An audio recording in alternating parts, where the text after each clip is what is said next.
కానీ ఇక్కడ తెలంగాణలో ఒక విచిత్రమైన పరిస్థితి.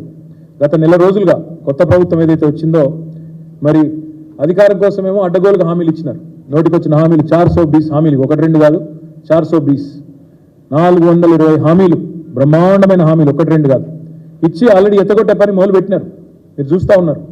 ఎన్నికల వాగ్దానాలను నీటిలో కలపడానికి శ్వేతపత్రాల పేట డైవర్షన్ డ్రామాలు, ల్యాండ్ క్రూజర్లు అని చెప్పి ఒక కథలు పుట్టించి అదేదో కేసీఆర్ గారు సొంతానికి కొనుక్కొని దాచిపెట్టినట్టు ప్రభుత్వానికి, ఇక్కడ ఉండే పనిచేసే మంత్రులకి, ఇక్కడ ఉండే వారి భద్రత కోసం తెచ్చి విజయవాడలో వాటికి బుల్లెట్ ప్రూఫ్ అద్దాలు దొడికిచ్చి దాన్ని పంపితే అదేదో విజయవాడలో దాచిపెట్టిండు అని మాట సిల్లిగా మాట్లాడడం.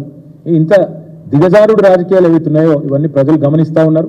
ఇవి కేవలం వాళ్ళు ఇచ్చిన 420 హామీలను ఎగేసేందుకే ఈ డైవర్షన్ డ్రామాలు ఆడుతున్నారని తెలంగాణ ప్రజలు పూర్తి స్థాయిలో ఇవాళ అభిప్రాయం కూడా వస్తూ ఉన్నారు. నిజానికి తెలంగాణ రాష్ట్రం సాధించిన విజయాలన్నింటినీ వైఫల్యాలుగా చిత్రీకరించి కాళేశ్వరం లాంటి ప్రాజెక్టుని కూడా బదనాం చేసే ఒక చిల్లర ప్రయత్నం రెండు జాతీయ పార్టీలు కూడా చేస్తూ ఉన్నాయి.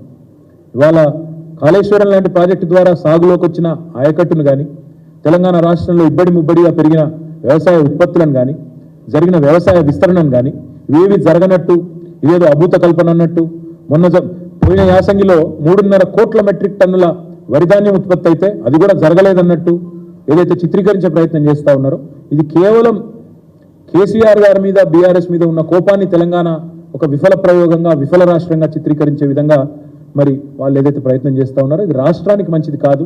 ఇలాంటి దివాలాకోరు రాజకీయం ఎవరికి కూడా మంచిది కాదు. వాస్తవం ఏంటి అంటే ఇవాళ దేశంలో దివాలా తీసిన కాంగ్రెస్ పార్టీ పొరపాటున ఇక్కడ వాళ్ళు ఇచ్చిన హామీలు నమ్మి ప్రజలు అధికారం ఇస్తే రాష్ట్రం దివాలా తీసిందని మాట్లాడుతుంది. దేశంలో దివాలా తీసిన పార్టీకి ఏదో అనుకోకుండా ఇవాళ అవకాశం వస్తే రాష్ట్రమే దివాలా తీసిందని చెప్పి దివాలాకోరు మాటలు మాట్లాడుతూ ఉన్నారు. ఇది మంచిది కాదు. అందుకే తెలంగాణ ప్రజల్ని కోరేది బీఆర్ఎస్ దళం ఉంటేనే, బీఆర్ఎస్ గలం ఉంటేనే తెలంగాణ ప్రయోజనాలు ఢిల్లీలో పరిరక్షించబడతాయి. కాంగ్రెస్ వాళ్ళకి అప్పచెప్తే అక్కడ ఉండే 50-60 మంది ఎంపీల్లో వీళ్ళు కూడా ఒకరో ఇద్దరు పోయి ఆడ కూర్చుంటారు.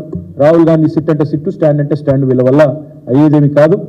ఏమీ చేయడం చేతగాక ఎదుటివాడి మీద తప్పుని నెట్టి తప్పించుకుందామనే ఒక చిల్లర ఎత్తు కూడా తప్ప ఇంకోటేమీ కాదు ఈ కాంగ్రెస్ చేస్తున్న ప్రయత్నాలు. అబద్ధాలు, అసత్యాలు, అర్ధసత్యాలు అన్నిటినీ పోగేసి అప్పులని, తప్పులని, ఆర్థిక స్థితి బాగలేదని, కరెంటు మీద, కాళేశ్వరం మీద పిచ్చి ప్రేలాపనలు వెళ్తా ఉన్నారు. ఏవైతే వెళ్తా ఉన్నారు ఇవన్నీ ప్రజల దృష్టికి కూడా వచ్చినాయి.